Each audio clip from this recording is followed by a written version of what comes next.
Бизнеста ешқашан табысты болмайтын кәсіпкердің үш түрі бар. Солар жайлы айтып берсем бүгін. Оның ең алғашқысы үнемі күмәнданып жүреді. Ешқашан ешкімге сенбейді. Подвох. Біреу алдап кетеді деп күтіп жүреді. Иә, действительно, именно сондай кісілерді еще алдап кетеді.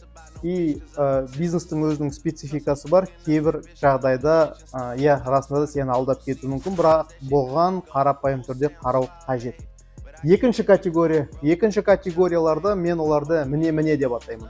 Себебі олар үнемі бірнеме күтіп жүреді. Міне қазір бастаймыз. Міне нарықта қазір күшті болайын деп жатыр.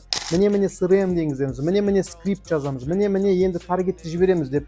Міне енді жеке брендпен айналысамыз деп жүреді. Олар үнемі бірнеме күтіп жүреді. Бірақ айта кететін жағдай бар, нарық сені күтпейді. Сен біреуді күтіп жүрсең. Және соңғысы, үшіншісі бар, олар үнемі қиындатқан жақсы көреді. Ол қарапайым бизнес процесті алады, күрделі қылдырады, біреуге барып мақтанады. Мен осындай нәрселер жасап жатырмын. Мен бұны компанияны мынандай деңгейге жеткіздім деп. На самом деле бизнесті оңайлату қажет. Себебі өсу нүктесі, егер де сенде бизнес қарапайым болатын болса, демек сен өсіп жатырсың. Егер де сен осы үш категорияның қатарында болатын болса, саған бизнесқа жол жабық.